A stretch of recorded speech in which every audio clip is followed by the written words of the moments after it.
In the 1970s, a twisted killer was striking at teenage girls on the streets of Manchester. The police had never seen anything like it before. They said, "We are looking for a monster here." His methods were brutal. Repeated blows from a paving stone had shattered her skull. And bizarre. The killer had bitten off her nipple and his teeth marks were left on the body. Those who crossed his path Even when I was unconscious on the floor, he was still stamping on my head. recall an inner fury. He stood there brandishing the knife. He said, "The next time I'll put it across your throat." But what led him to murder?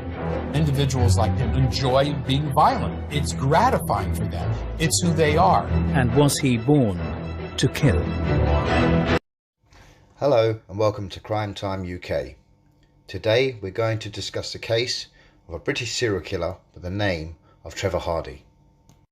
Trevor was from Manchester and was born on the 11th of June 1945. Although his name was Trevor, he was also known as the Beast of Manchester or the Monster of Manchester. Trevor was convicted of 3 murders where he robbed, sexually assaulted, tortured and murdered 3 female teenagers. On the 8th of March 1976, Sharon Mossoff was on a night out.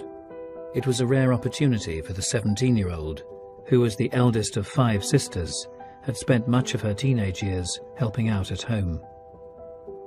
Because Mum was working, Sharon, because she was the eldest, then started to play Mum. And she did a really, really good job of it.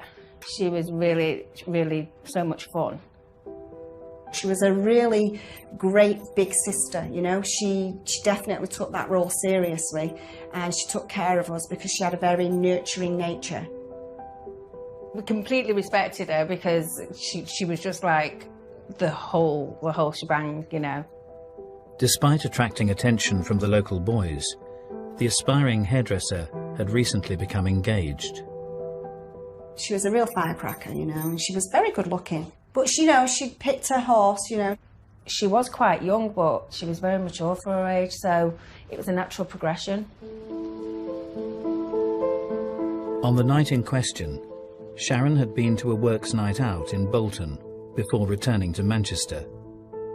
As she was staying with her father in Failsworth, she was unsure of her route home. She rang her father at around about midnight. She was told by her father what number bus to get, and he expected her home in about half an hour. Having caught the night bus, the teenager was last seen at a stop just yards from the Rochdale Canal. Her father's house was just a short walk away. She never did arrive home. There was a big search for her. Her father feared the worst. The next morning, a rookie police officer who was 16 years old was asked to attend the canal not far from where Sharon had got off the bus. When police officers arrived, they discovered a young female body in the canal and at first thought it was a suicide. Here at the canal bank, it was quite obvious it was more than a suicide. The body was identified as that of the missing girl, 17-year-old Sharon Mossoff. She was naked, half of her body was above the water level and it was a particularly cold morning. And I remember quite distinctively that the canal in fact had frozen over, so it looked as though she was actually leaning on the ice. I remember looking at this girl who was of a similar age to myself and just wondering what had actually happened.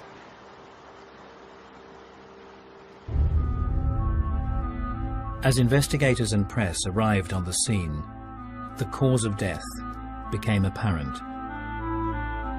That's the part where she was pulled out. Just down there. Local journalist Alan Hart recalls the appalling aftermath of a brutal attack. She had been battered and mutilated, and the evidence seemed to be that she'd been strangled with an item of her own clothing. Further examination of Sharon's body revealed another sordid detail. It emerged that one of her nipples had been bitten off. News of the twisted murder shattered the world of the victim's close-knit family. The police came and said, "Can the children go upstairs?" But then we heard our mother screaming. We came running back downstairs, and then we just seen our mum go into the ground. And it was just unbelievable. And our mother was sedated for days and weeks. It wasn't a good situation. To see our mother, it was awful. But the horrific mutilation of Sharon's body was not an isolated incident. Police would soon discover a serial killer was operating in the area. Tragically, Sharon was only up the road from her destination of her father's house. 20 years previously, the canal and network of Victorian streets had been the stomping ground for a group of local kids. We're on Stanley Street, Newton Heath. I used to live in this area when I was younger. Colin Hardy recalls growing up in a close-knit community. All the kids knew each other. All the kids played together. It was a good area, a nice area. But despite his close group of friends, Colin soon realised he stood out from the crowd. I think I was probably maybe about 8 or 9 when I realised that my family was different from sort of other families. Peter Melia grew up in Newton Heath alongside the Hardys. The family themselves were well respected, really. It was just that Trevor Hardy was the black sheep of the family. The second youngest of 4 children, Trevor's delinquent behaviour had been evident since his early years. He started off by doing a bit of shoplifting, stealing fruit from vegetable stalls. He did have a really bad reputation for breaking into houses, breaking into premises. People didn't leave the doors open. If they went out, they made sure the windows were closed. Like my eldest brother was good at plumbing, Trevor was good at burgling houses. He broke into my own house, or my parents' house, on at least 2 occasions. The people he burgled, a lot of the time, was known to the family. It's as if he was punishing us. Colin believes his older brother's vindictive streak was sparked by a change in the family dynamic. Just after I was born, he committed his first offence at 8 years old. I think somewhere there was some jealousy that he wasn't the youngest anymore. I also think he harboured a grudge against my mum because she'd brought me into the world. As Trevor entered his teenage years, his behaviour became increasingly unpredictable. As he got older, his violence started to appear. He was one of those people that no sooner a word than a blow. As a boy, Peter Melia found himself the target of an unprovoked attack. I came up over the canal bridge and just something in the corner of my eye, some movement, made me just turn, and he fired this high-powered air rifle straight at me, hit me in the face, between the eyes just there. Individuals like Hardy enjoy being violent. It's who they are. It's gratifying for them. It's stimulating for them. And it's not to solve a problem, it's to gratify themselves. As the wayward teenager terrorized the neighborhood, His father, a British Rail Guard, struggled to cope. I think my dad was scared of Trevor. In all the years I can remember, my dad never argued with him. He never lifted a finger towards him. But I think my dad would have preferred it if Trevor had just disappeared somehow. As his behaviour deteriorated, numerous escapes from Borstal and approved schools forced authorities to take drastic action. He was sent to prison at 15. It's a strange way, it's Manchester prison, the youngest person ever to be sent there. Although nobody knew it yet, Hardy's early misdemeanours would one day pale into insignificance as he evolved into a very different type of criminal. In March 1976, Manchester was in shock after the murder of Sharon Mossoff. Sharon had been raped, stabbed and strangled with a pair of her own tights. She had then been mutilated, with one of her nipples being bitten off and then thrown into the canal. 8 months earlier, 18-year-old Wanda Scala had just landed a part-time job in a local pub. Journalist Alan Hart discovered a teenager who was very much at the centre of her neighbourhood. People knew Wanda and they'd seen her growing up as a little girl. The community was quite a tough working class area, but the people were decent, honest citizens by and large. People did look out for each other.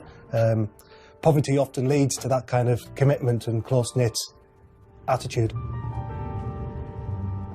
On the 19th of July 1975, Wanda finished her pub shift in the early hours of the morning. The short walk home along the main road was a well-trodden route for the teenager. But as her brief journey drew to a close, she suffered a brutal attack. She was about a minute from her home when her life ended.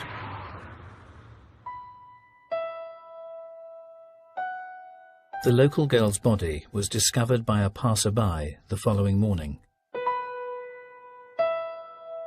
She had been partially covered by rubble on the edge of a building site.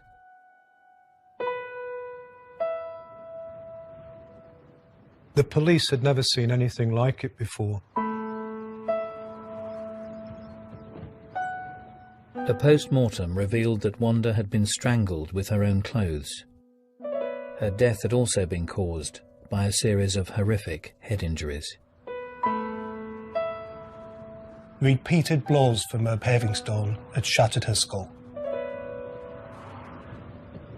And her socks had been tied around her neck.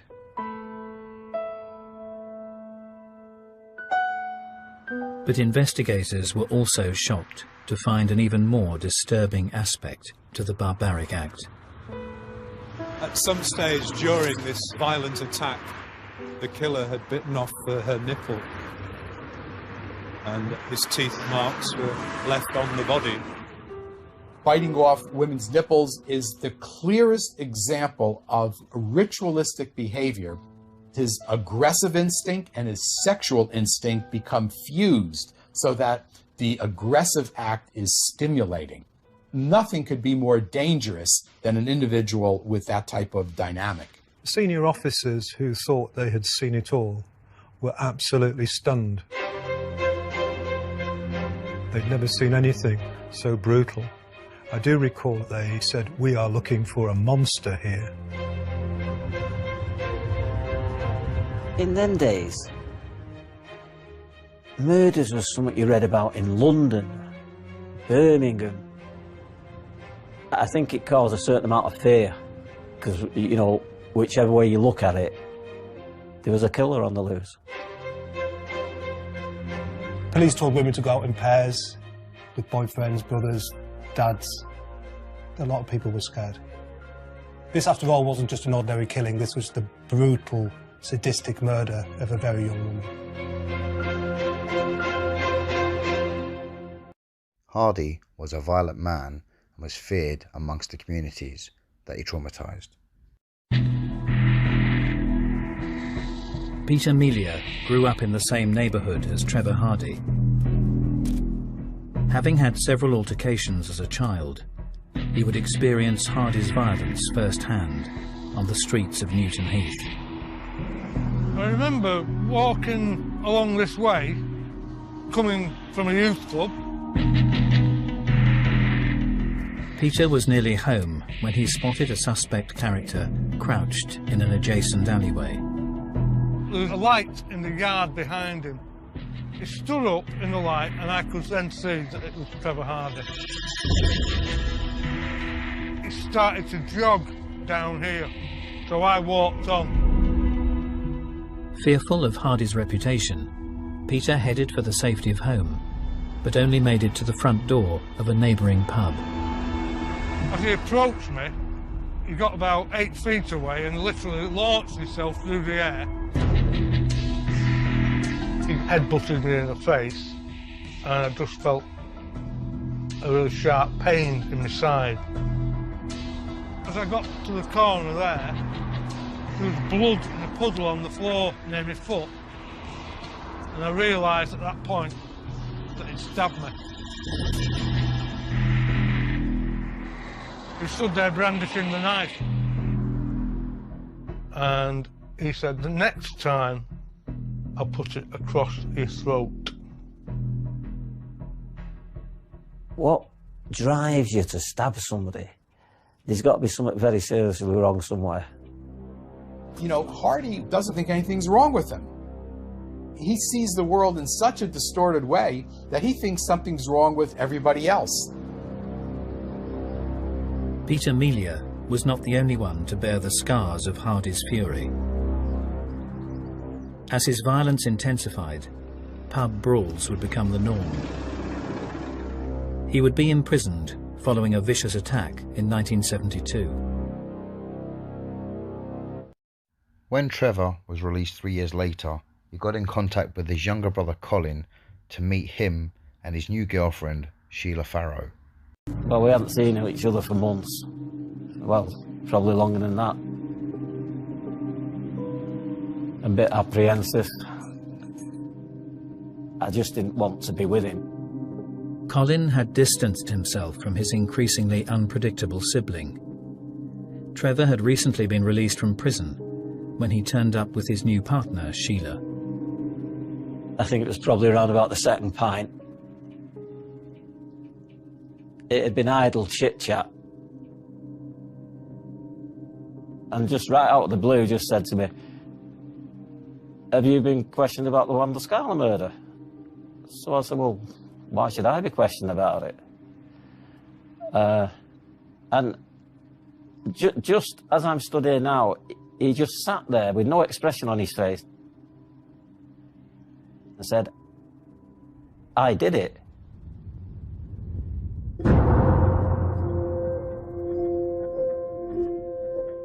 I did think I'd heard wrong. I said, "You what?" He said, "I did her." My brain just stopped working. I'm thinking, he can't be serious. This Sheila turned around and said, "Colin, it's true."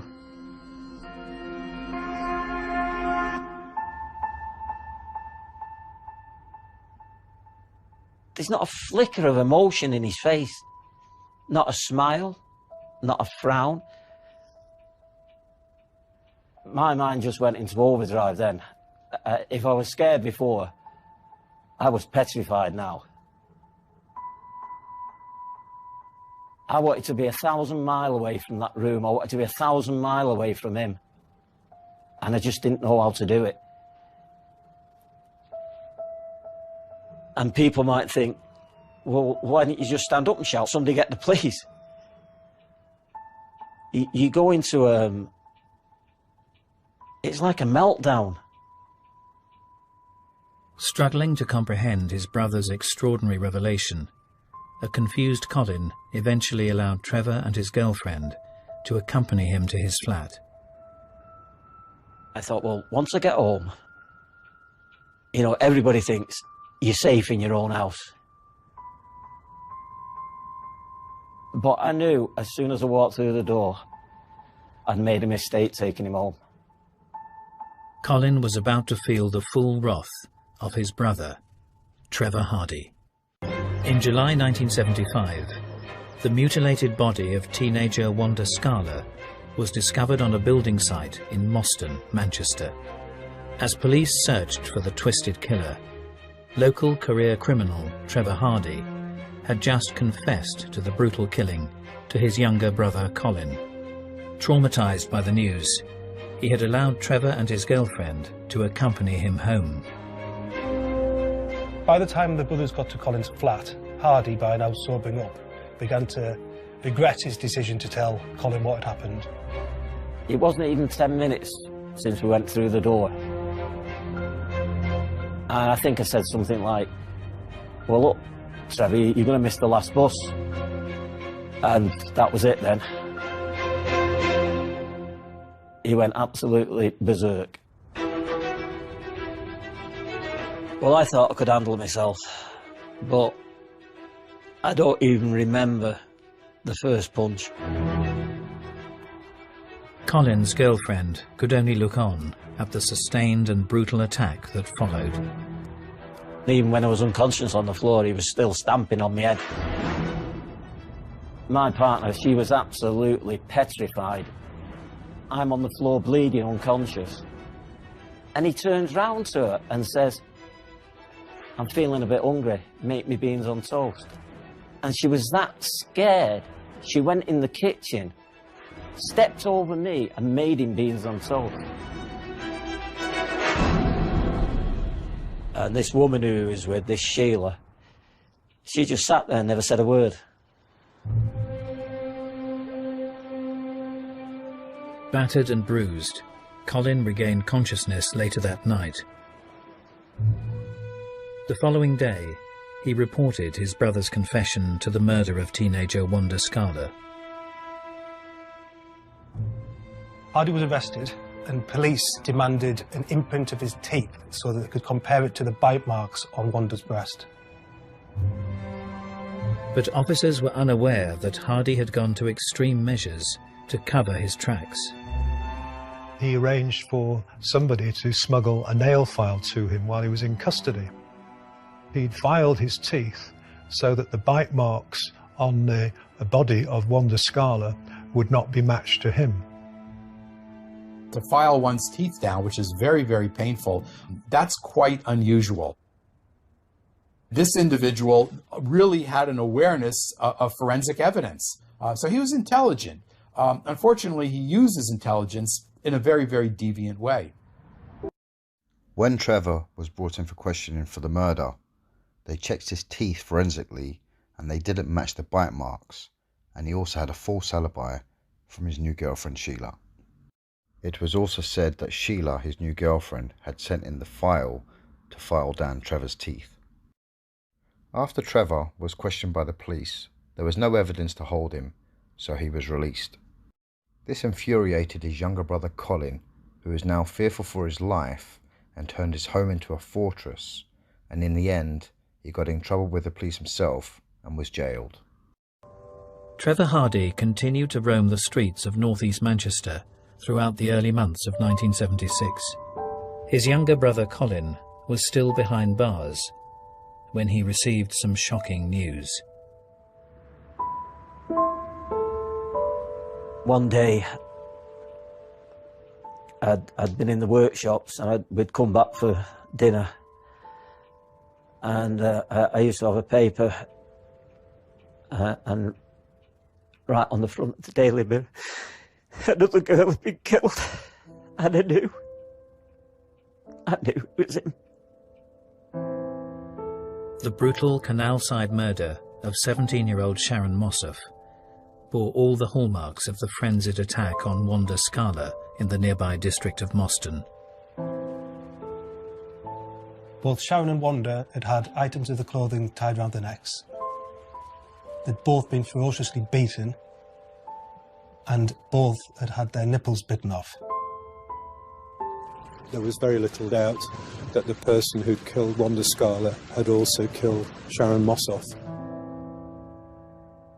Nobody told us directly, we were children, but we would listen to the grown-ups and we would hear our mother say, you know, apparently he's murdered Wanda Scala.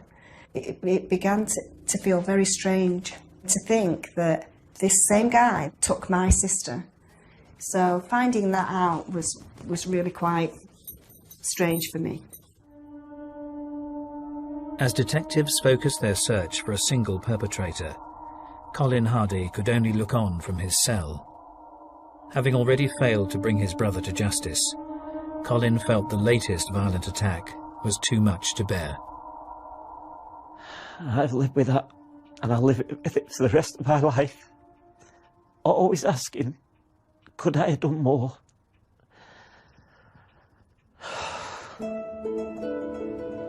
The police had been up against an elusive adversary, but finally Trevor Hardy was caught in the act. His brutal assault in an Oldham pub on a local woman bore witnesses.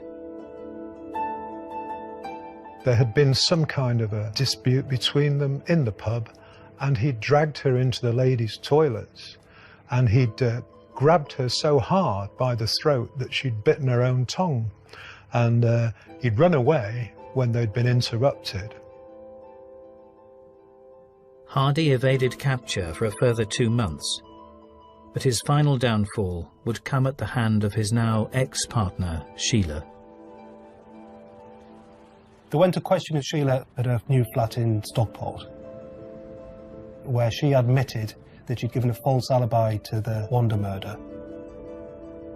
Police then put Sheila under surveillance, hoping that at some point Hardy would be in touch, and, as predicted, he did go to visit her and was promptly arrested in May 1976. When Trevor was arrested, he was remanded in custody on the suspicions of the murders of Sharon Mossoff and Wanda Scala.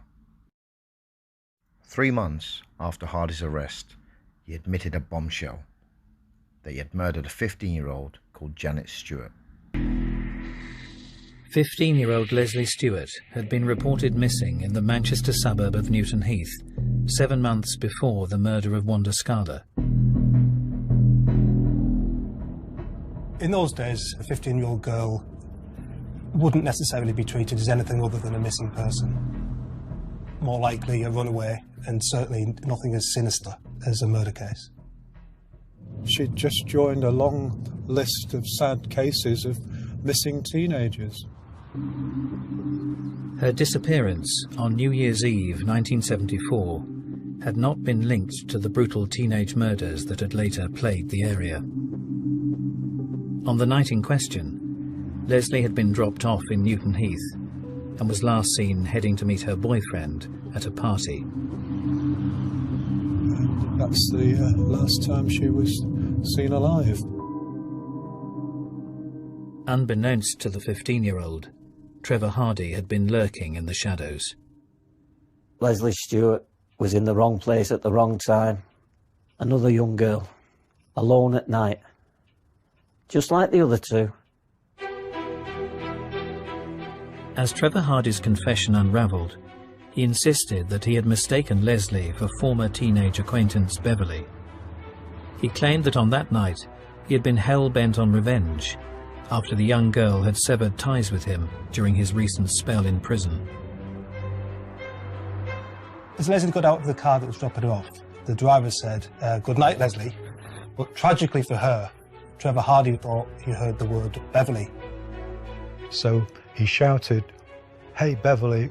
When she turned round, he stabbed her in the throat.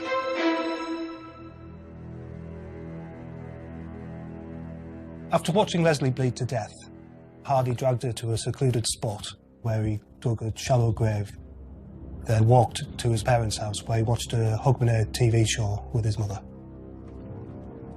But Hardy's gruesome account didn't end there. He insisted on taking police to the scene of the horrific murder in Newton Heath. If memory serves, it's pretty much where the net is, round about there that her body was found. Although almost 2 years had passed, the 30-year-old gave a detailed account of his attempts to conceal Leslie's body. He claimed that in the first instance he'd not buried it very deeply, and so after a few days he came back, buried it a little further. But Hardy hadn't just been intent on covering his tracks. Detectives were about to learn the full extent of the killer's depravity. Even though Janet was his first victim, it was by far the most violent and gruesome killing of the three. Investigators were horrified to discover that the corpse was not complete. He'd mutilated her body, cutting Leslie's head off. He buried it somewhere else. Then he came back again, cut her feet off, and buried the feet somewhere else nearby. All this was in view of a local school, and he had boasted that the kids had seen him dismembering the parts and playing with them and burying them without knowing what he was up to. He even took a ring off her finger and gave it to his girlfriend as a love token. What kind of a person goes back to a body and does what he did? There was something with that victim that really grabbed him. He was certainly attached to that victim in a way that he wasn't attached to others. He kept going back to relive the experience, to further mutilate the body, and to do other things with the body to continue the gratification. That is a killer who enjoyed killing. In April 1977, Hardy was sentenced to 30 years in prison, but the judge told him that life would mean life. Hardy was told that he would spend the rest of his life in prison for the murders of Leslie Stewart, Sharon Mossoff, and Wanda Scala. After serving 36 years in prison, on the 25th of September 2012, aged 67, Trevor died in his cell in HMP Wakefield.